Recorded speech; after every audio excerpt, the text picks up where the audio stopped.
The moment I woke up in this new life as the man married to the infamous Stratton Orissa, system notification flashed in my head. It told me my wife was in a hotel suite with the golden boy of destiny, and that my role was to swallow my pride, endure humiliation, and eventually win her over. But as I imagined the horns already growing out of my head, I made a different choice. I called the cops and reported them for soliciting illegal services. When the police kicked down the door, I knew I'd just shattered the script this world had written for me.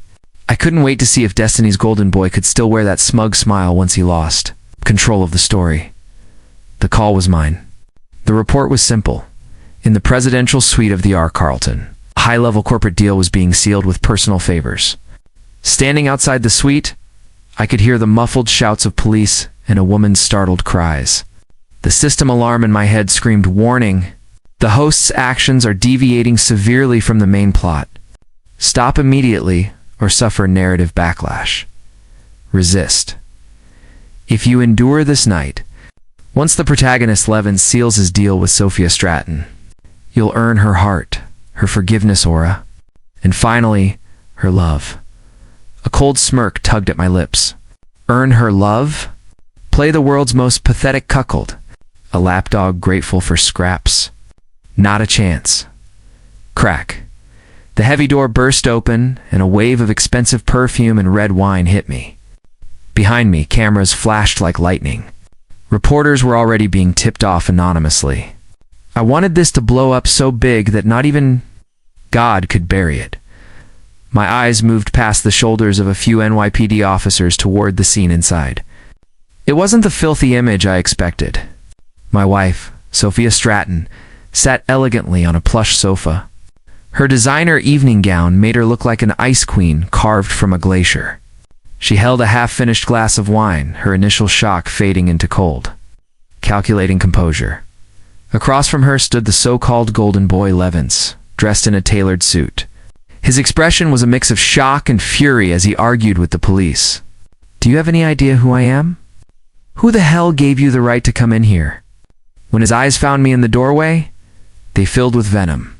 I knew him, and nobody who'd somehow become a rising business star in 6 months. He was also the man who, in the original story, was supposed to humiliate me, crush my family's company, and take over the Stratton empire. Sophia's gaze locked onto me. There was no anger in her stunning eyes, only deep, blistering contempt, the kind you'd have for something you'd scrape off your shoe.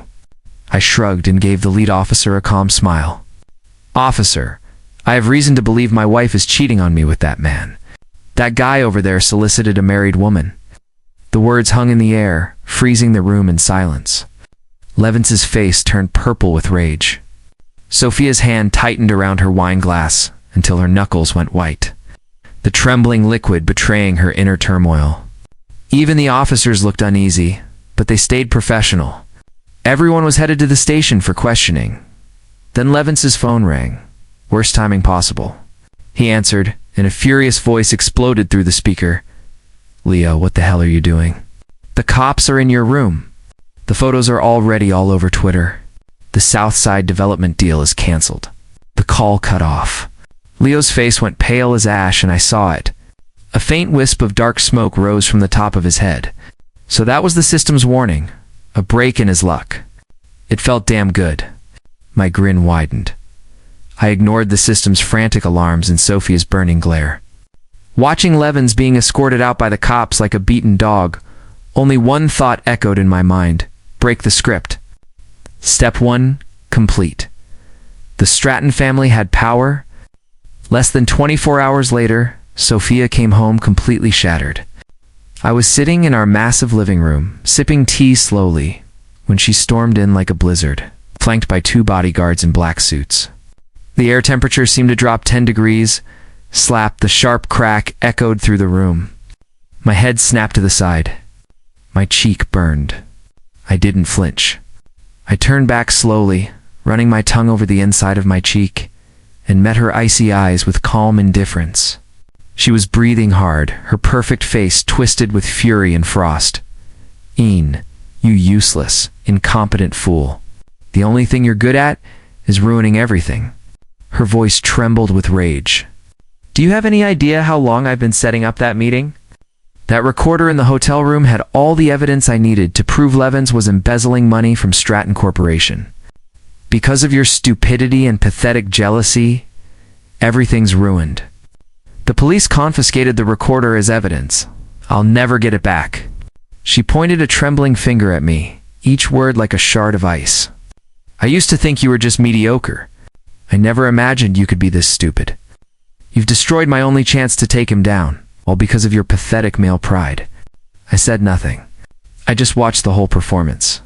I knew this was only the beginning. Sure enough, one of her bodyguards handed her a phone that was already on a call. On the other end came the cold steel voice of my father-in-law, Warren Stratton, CEO of Stratton Corporation.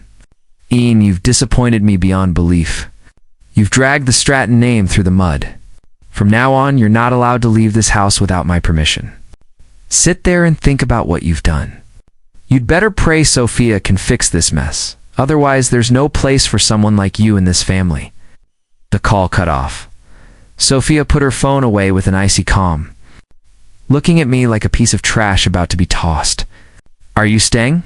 she asked, then turned and walked away. The click of her heels across the marble floor felt like a final verdict. 2 bodyguards posted themselves at the main door, my new jailers.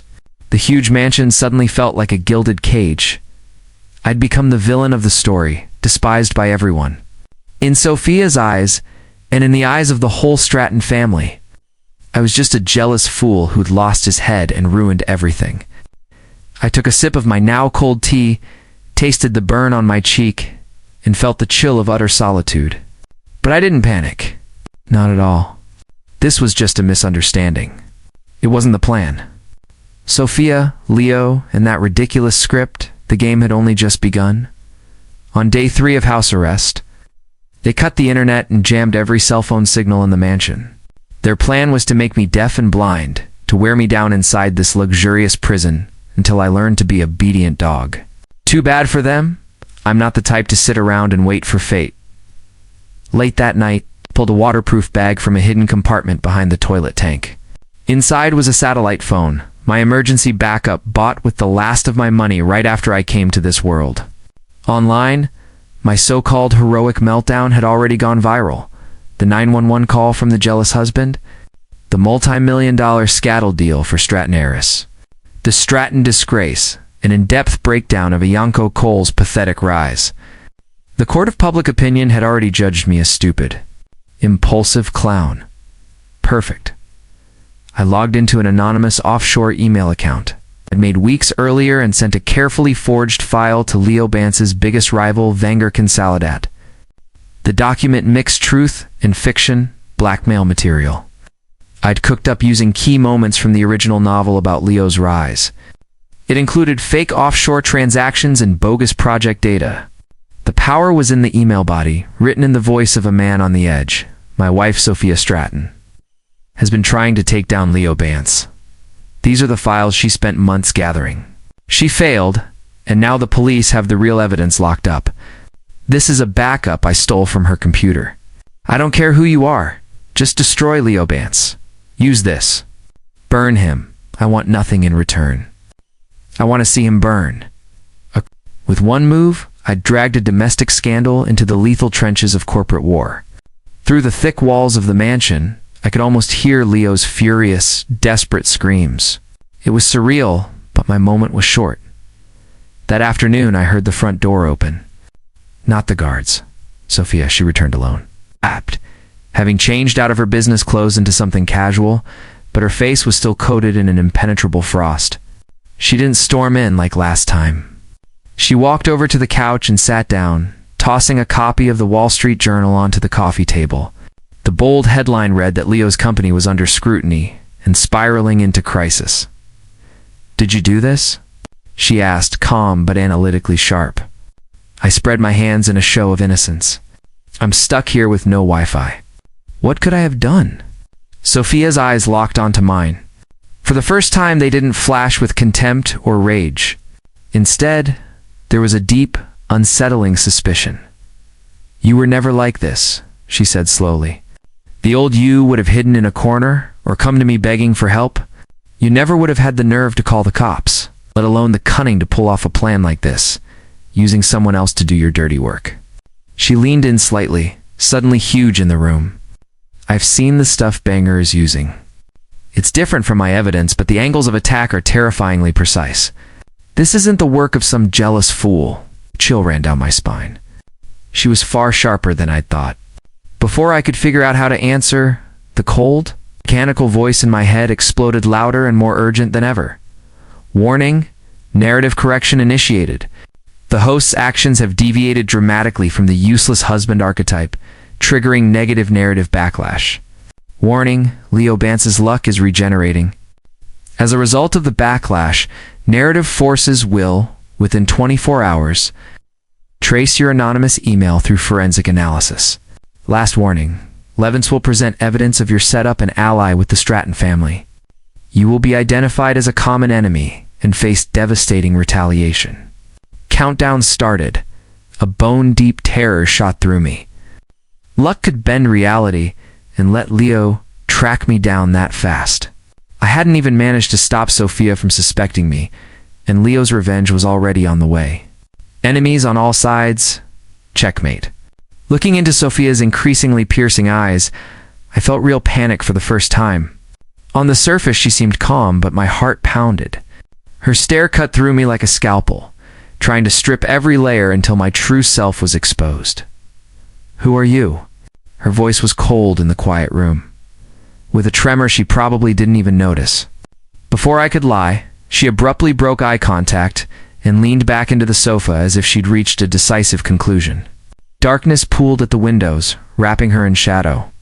"Never mind who you are. It doesn't matter." She reached into her Hermes bag, pulled out a black USB drive and a folder, and tossed them onto the cold glass coffee table. The soft thud felt like a slap to my soul. "You wanted to destroy him, right?" Sophia's gaze was colder than the night outside. "This drive is his kill switch. Everything you need to make sure he never gets up again." My breath hitched as I stared at the small device. "But there's a condition." She slid the folder toward me. "Sign this. When you're done, you leave with nothing. We're finished." It was a divorce agreement. The terms were clear. I would renounce all marital rights to our assets and be cast out of the Stratton family like a stray dog. So this was the real point of tonight. She didn't trust me. So she'd make a straight trade. Leo Bance's head for my permanent erasure from his life. My hand hovered over the USB when the warning in my head flashed again. Blindingly bright warning narrative course correction. Leo Bance will obtain key intel on the coal business. In 3 days, coal industries will be bankrupt. I felt ice to the bone. Coal industries, my parents, my family in this life, the system, whatever controlled the narrative was so determined to back its golden boy, Levins, that it would gladly wreck my family across the country. One path was a humiliating trap set by my wife. The other was my family's total ruin in 3 days. Both dead ends. Sophia watched my frozen face and smiled thinly. "What's wrong, scared? Is your pathetic pride more important than taking down Leo Bance?" I slowly lifted my head to meet her icy stare, and a smile crept across my face. "Deal," I said. I took the pen, and without even reading the agreement, signed in a flourish. A flicker of surprise crossed Sophia's face. She hadn't expected me to accept so easily. I handed the signed contract back, but kept it in my hand. "I do have one condition," I said, each word deliberate. "When this is over, control of Stratton Corporation will belong to me." It hit Sophia like a bomb. She sprang up, her perfect face cracking into disbelief. "What did you just say?" she demanded. I leaned back on the sofa, as relaxed as I could, my eyes hungry and predatory. "I want Stratton Corporation. You're taking down Leo for you and your family. I'll help. In return, I get the whole company." It was absurd. A worthless husband who'd married for money demanding control of a multi-billion-dollar empire. Sophia stared at me through a war of emotions. After a long moment, she laughed. A cold, chilling sound, edged with the desperation of someone who has nothing left to lose. "Fine, I agree. She sat back down and reclaimed her queenly composure. If you can do it, she'd accepted because she believed the task impossible. She only wanted to use me as a weapon. If the weapon broke, she didn't care. I took the USB and plugged it into a laptop I'd pulled from my hidden toilet compartment. The file was encrypted. The password was our wedding anniversary. Ironic. I opened the file and my eyes widened. Inside was an evidence chain so complete, it was terrifying. It detailed with chilling precision how Leo Bance had used a web of offshore shell companies to launder money for a powerful, shadowy organization, account numbers, transaction records, contact names, even grainy videos. If this got out, it wouldn't matter that he was Destiny's golden boy. Not even God could save him. But I didn't feel joy. I knew how terrifying the narrative correction power was. Before I could use that evidence, my family would be destroyed.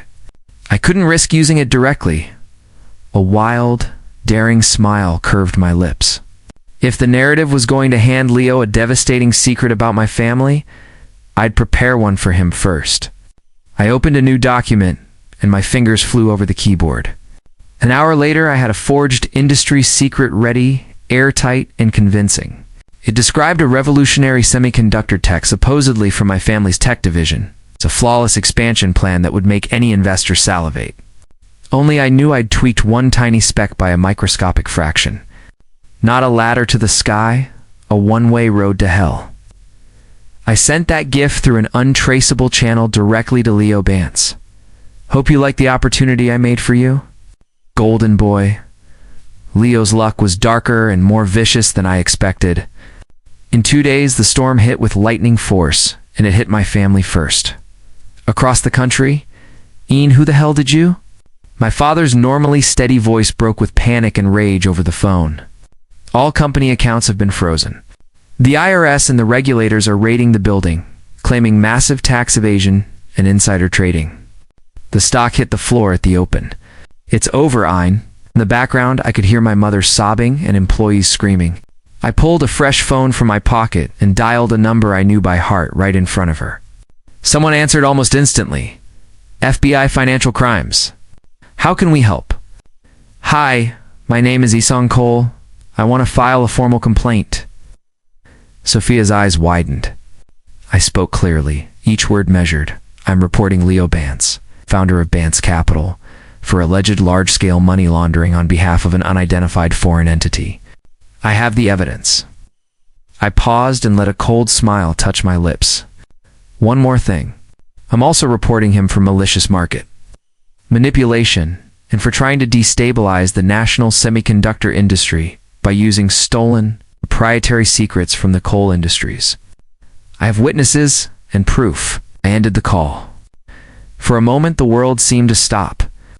Sophia stared at me, confused and incredulous.